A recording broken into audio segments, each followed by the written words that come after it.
Alô pessoal, sejam todos muito bem-vindos a mais um vídeo do Clube FIA.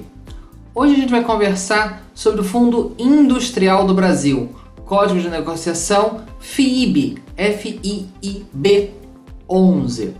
É um fundo um pouco antigo, já tem aí quase 10 anos de história. É um fundo monoimóvel, localizado em Joinville.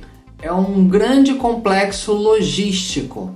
Não só logístico de centro de distribuição, de armazenagem, não.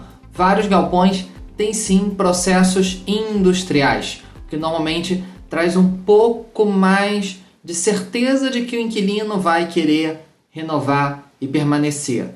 Num centro que é só de distribuição, num galpão que é só de armazenagem, é um pouco mais fácil do inquilino se locomover. Quando a gente tem processos industriais, máquinas, equipamentos pesados, há uma tranquilidade um pouco maior de que o inquilino vai querer permanecer por mais tempo, vai aceitar uma futura renovação. Vamos dar uma olhada? Para a gente conhecer mais do fundo, basta então a gente vir aqui na página principal do Clube FIA e digitar um pedacinho do código ou do nome do fundo. E a gente vai então conhecer a aba básico dele, que vem com as principais informações. Então, como eu mencionei, ele é do segmento de logísticos. Lembrando que sempre esse segmento mistura centros de armazenagem e operações industriais também. A data do IPO do fundo foi em dezembro de 2011. Então, a gente está gravando esse vídeo em 2020, então um fundo que já está se aproximando aí de sua primeira década de aniversário. Ele representa hoje no IFIX 0,5%, então uma pequena representação no principal índice da Bolsa, com uma área alocada de cerca de 103 mil metros quadrados. O administrador é a Coin Valores. Se a gente entrar aqui então na parte de cotações, a gente vai ver o histórico dele, que ele foi lançado, se a gente pegar todo o histórico dele, ele foi lançado lá da ordem de R$300 por cota. Chegou a bater praticamente R$400 no pico lá de 2013, ao longo de 2014, 15, 16, anos bastante severos para a economia e, claro, para os FIIs. Chegou a rondar aqui na área de 250, então um fundo que teve pouca variação de preço de cota na sua queda. Muitos fundos caíram bem mais do que isso nesse período, e depois ali no primeiro trimestre de 2016 engatou uma alta, como praticamente todo o mercado, chegando a bater praticamente R$600. Se a gente der um zoom aqui nos últimos 6 meses, a gente vai ver que ao longo do mês de janeiro de 2020, ele ficou na base aí quase triscando seus R$600. Depois, claro, com todo o impacto da pandemia do coronavírus e tudo, chegou a cair para R$400 e hoje gira aqui na casa de R$500, né? Perto de R$500. A gente está gravando esse vídeo no finalzinho de abril de 2020, hoje cotada a R$487. Se a gente olhar o histórico de dividendos, a gente vai ver que a última distribuição foi de R$2,40 por cota, o que em relação a preços de hoje dá praticamente 0,5% ao mês. E olhando em 12 meses, a gente vê que ele distribuiu mais de R$31, quase R$32 por cota, e o que dá um dividend yield, então, em 12 meses, de 6,5%, 6,53%. Se a gente puxar aqui o histórico dele, a gente vai ver que durante boa parte da história dele, ele teve rendimentos muito regulares, muito estáveis. Excetuando aqui esse período de 2015 e 2016, como eu mencionei, um período que foi muito negativo para a história da economia de maneira geral e também dos fundos imobiliários, onde ele teve muitos problemas com inadimplências, que no relatório a gente vai poder ver isso um pouquinho melhor. Mas, excluindo esse período aqui, 2015 e 2016, fundo com uma distribuição bastante regular. Pode subir um pouquinho no mês, cair um pouquinho no outro, mas muito estávelzinho. Olhando aqui a questão do valor patrimonial, a gente vê que o valor patrimonial, ou seja, o que seria teoricamente o valor de avaliação dos imóveis, mais alguma coisa em caixa, etc., daria R$421 por cota, o que dá um valor patrimonial total, né, considerando o total de cotas do fundo, que são 685 mil cotas, um valor patrimonial de quase R$290 milhões, 288 milhões.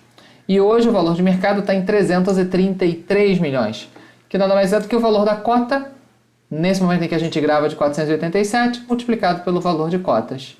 Então, a gente vê que o valor de mercado está um pouco acima do valor patrimonial. Uma relação de preço sobre o valor patrimonial de 1,16, um pequeno ágio em relação ao valor patrimonial. Se a gente olhar o histórico do fundo como um todo, a gente vê que num período recente ele estava negociando até com ágio um pouco mais alto. Anteriormente ele estava negociando bem ao par, bem próximo do valor patrimonial. Deu então uma estilingada, uma esticada entre aí a final de 2019 e comecinho de 2020. Mas hoje, a preços de hoje, ele está com um ágio bem menorzinho. Observando a quantidade de cotistas, a gente vê que, claro, lá atrás, bom, o fundo pode ser mais antigo que isso, porém os fundos só foram obrigados a informar a quantidade de cotistas a partir de 2017. E a gente vê que ele tinha 700 cotistas, 900 cotistas, 1.000 cotistas, um fundo não tão conhecido, não tão acompanhado pelo mercado, mas desde então gerou aí um movimento bem forte e hoje a gente tem mais de 17.000 cotistas, um crescimento de 2.300%, multiplicou por 20 a quantidade de cotistas nesse pequeno período de tempo aí de 3 anos. Observando a liquidez, a gente vê que no mês passado, então no mês de março, o volume financeiro médio foi de praticamente R$1 milhão por dia em negócios, um volume financeiro total de 20 milhões. Um mês tem normalmente aí 20, 21, 22 dias úteis, então 20 milhões divididos pela quantidade de pregões que teve, deu então 909 milhões.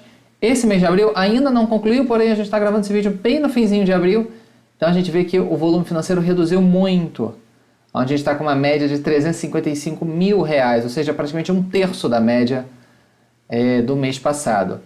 Isso é algo intrínseco do FIIB? Não, isso está acontecendo no mercado inteiro. No momento em que a gente grava esse vídeo, a gente está passando por uma pandemia do coronavírus, da Covid-19, e a liquidez em geral do mercado reduziu bruscamente. Porém, mesmo assim, se a gente for olhar, a quantidade de negócios não se alterou tanto, mesmo em relação ao começo de 2019 ao final de 2019, onde a gente tinha meses com 3, 4, 5 mil negócios, até menos de 3 mil negócios por mês. Março foi um mês atípico, com 7 mil negócios e um volume financeiro aí de quase 1 milhão.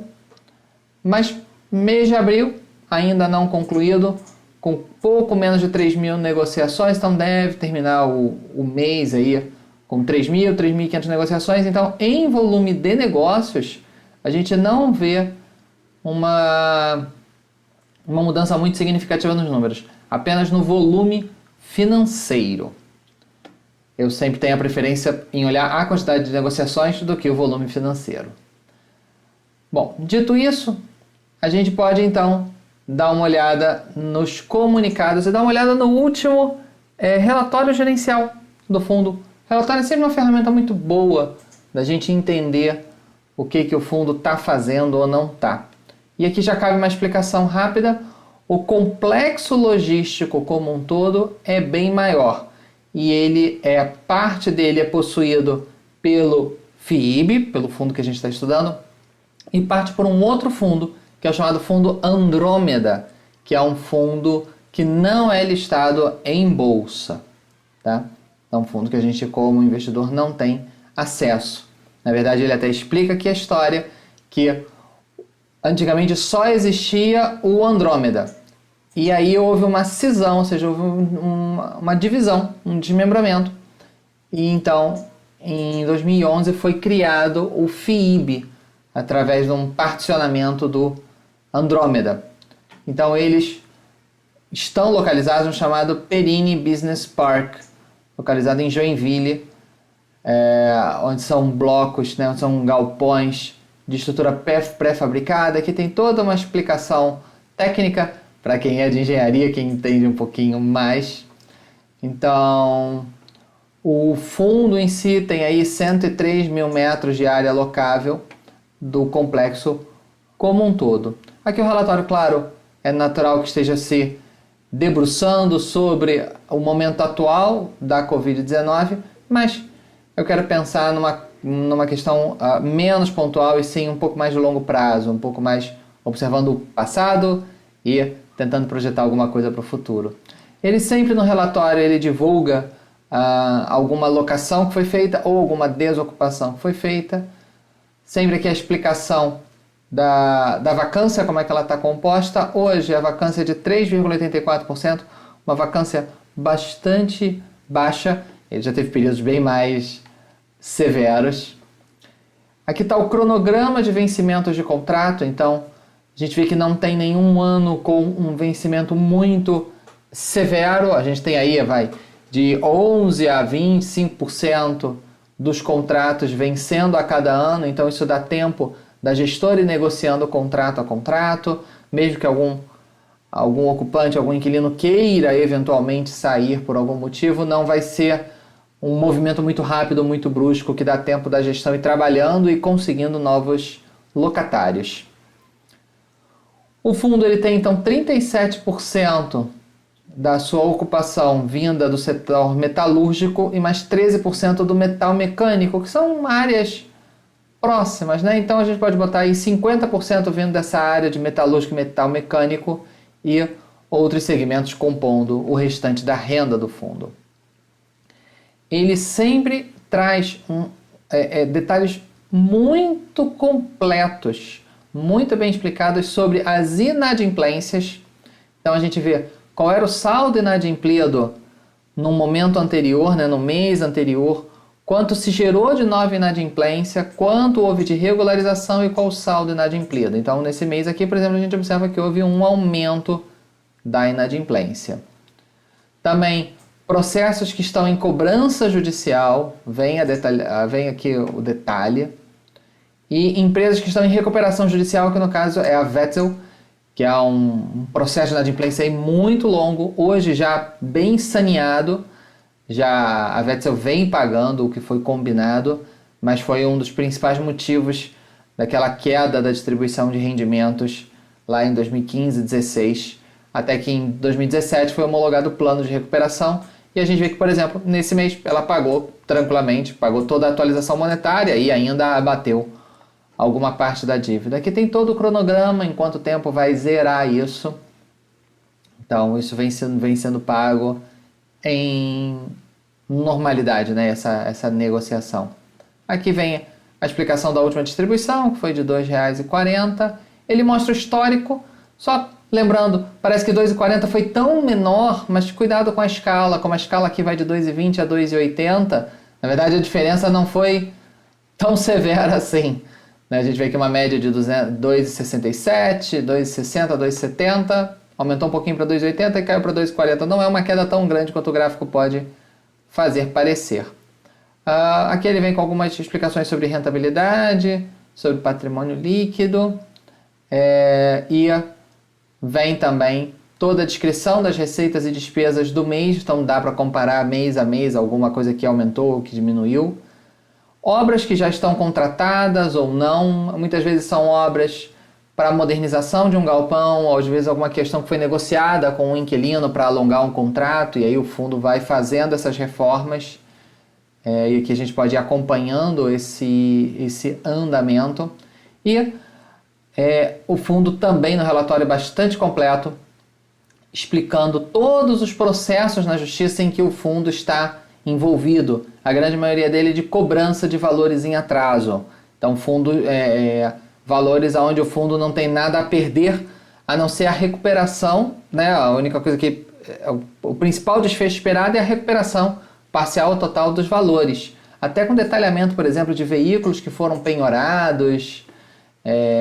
Isso aqui é atualizado mensalmente, o que está longe de ser uma informação obrigatória, mas o fundo faz questão de detalhar todos os processos, valores das causas, quem são os polos ativos e passivos, a data, como é que está o encaminhamento e tudo mais.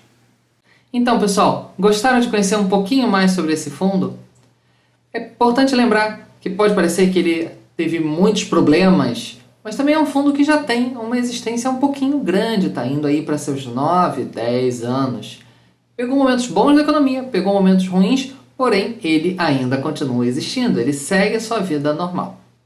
Cabe lembrar também que ele faz parte desse complexo Perini Business Park e a administração desse condomínio é feita de uma maneira muito unificada.